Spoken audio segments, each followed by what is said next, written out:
ஸ்ரீ மாத்ரே நமக, ஸ்ரீ குருப்பியோ நமக. வணக்கம். ஒவ்வொரு நாளும் இறைவன் நமக்கு பொன்னாளாக தருகிறார். ஒவ்வொரு நாளும் ஒவ்வொரு சிறப்பு வாய்ந்தது. இன்றைய தினம் நாம் பார்க்க இருக்கிறது இந்த துர்கா அஷ்டமி அப்படின்னு சொல்லக்கூடிய நாளும் அசோகாஷ்டமி அப்படிங்கிற நாளை பற்றி தான் பார்க்க போகிறோம்.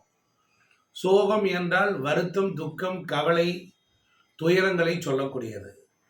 அசோகம் என்றால் துயரமற்ற நிலை, அதாவது துயரத்திலிருந்து விடுதலையானதை பற்றி சொல்லக்கூடியது. அப்போ இந்த அசோகம் அப்படிங்கிறது எப்படி உருவானது என்பதை பற்றி தான் இந்த வீடியோவில் பார்க்க போகிறோம்.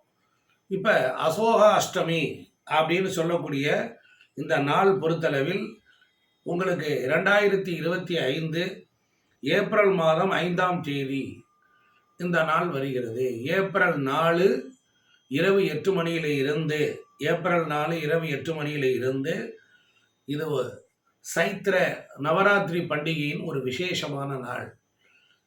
2 வகையான நவராத்திரிக்கு, வசந்த நவராத்திரியில் வரக்கூடிய பங்குனி மாதத்தில் அமாவாசையில் இருந்து வரக்கூடிய வளர்பிறை 8வது திதி சீதை விமோச்சனம் பெற்றாள். உங்களுக்கு எல்லாம் தெரியும். அசோகவனத்திலே கொண்டுட்டு போய் ஒரு மலர் சோலையிலே ராவணன் கொண்டுட்டு போய் சீதையை சிறை வைத்து விட்டான். அப்படி அவளுடைய மனமானது வெந்து நொந்து போய் அனலாய் தகித்தது. அவளுடைய உள்ளத்தில் இருக்கக்கூடிய துயரங்களை சாந்தப்படுத்துவதற்கு அங்கு இருந்த அசோக மரம் என்ற இந்த மருதாணி மரங்கள் தங்களுடைய காற்றையும் தங்களுடைய மலர்களையும் இலைகளையும் சீதையின் மேல் அர்ச்சனை செய்தது போல் இருந்ததா. ஒரு மரம் ஒரு பராசக்திக்கு துணையாக இருந்திருக்கிறது. ஆக வாழ்க்கையில் நமக்கு ஒரு கஷ்டம் வரும் பொழுது இந்த மாதிரி புராணங்களிலிருந்து தான் பல விஷயங்களை எடுத்துக்கொள்கிறோம். சோகத்தை போக்கி யோகத்தை தரக்கூடியது, பல துன்பங்களிலிருந்து நம்மை விடுபட செய்யக்கூடியது அசோக அஷ்டமி நன்னாள். அதனால் இது ஏப்ரல் 5 2025 வெள்ளிக்கிழமைன்னு சொல்லிட்டேன். இதனால் என்ன நன்மை அப்படின்னு பார்த்தீங்கன்னா, ஒரு மனிதனுக்கு வாழ்க்கையில் தன்னுடைய கணவனாரை நல்ல வழிமுறைக்கு திருத்தி வழிநடத்தி கொண்டு வருவதற்கு இந்த விரதம் பயன்படும். ஒரு பெண் தன்னுடைய வாழ்க்கையில் தீர்க்க முடியாத ரோகங்கள், நோய்கள், வயிற்று வலி துன்பங்கள், இது போன்ற துன்பங்களை எல்லாம் போக்குவதற்கு இந்த நன்னாளில் விரதம் இருந்தால் அவளுக்கு எல்லா விதமான சோகங்களும் ரோகங்களும் நோய்களும் போகும். ஒரு பெண்ணுக்கு மார்பக புற்றுநோய் வந்துவிட்டது. அந்த புற்றுநோயிலிருந்து அவளை விடுதலை செய்ய வேண்டுமானால் அசோக மரம் என்பது மருதாணி மரம்.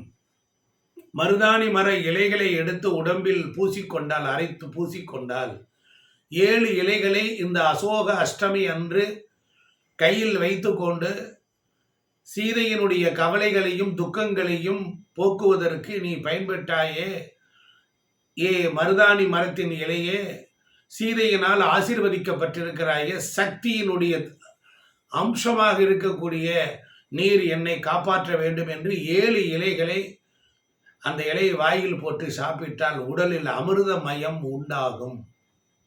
இந்த அசோக அஷ்டமி என்று தீர்க்க முடியாத கடன் இருக்கிறது என்று சொன்னால் அந்த கடனை ஒரு முடிவுக்கு கொண்டு வரக்கூடிய ஆற்றல் அன்றைய தினம் குளிகை நேரத்தில் உண்டு.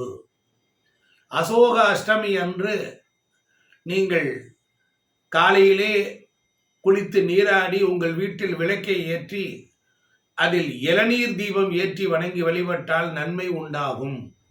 இளநீர் தீபம் எப்படி ஏற்ற வேண்டும்? இளநீரை வாங்கி அதன் மேல் கண்ணை திறந்து அதன் மேல் நீங்கள் மருதாணி இலைகளை பரப்பி அதன் மேல் ஒரு தீபத்தை ஏற்ற வேண்டும். அந்த மருதாணி ஏற்கனவே குளிர்ச்சி, இளநீர் என்பதும் குளிர்ச்சி. இளநீர் தான் ஒரு உலகத்தில் அமிர்தத்தை தரக்கூடியது. அந்த நீரின் மேல் குளிர்ச்சியான இலைகளை வைத்து 7 இலைகளை இளநீருக்குள் போட்டு அதன் மேல் தீபத்தை, அகல் விளக்கை ஏற்றி வழிபட்டு சீதா பிராட்டியும் நினைத்து அம்பாள் பராசக்தியாக இருக்கக்கூடிய காளி, துர்க்கை, மாரியம்மன் இவர்களை நினைத்து ஆலயத்திலும் உங்கள் வீட்டிலும் வணங்கி வழிபட்டால் கண்டிப்பாக வெற்றி நிச்சயம்.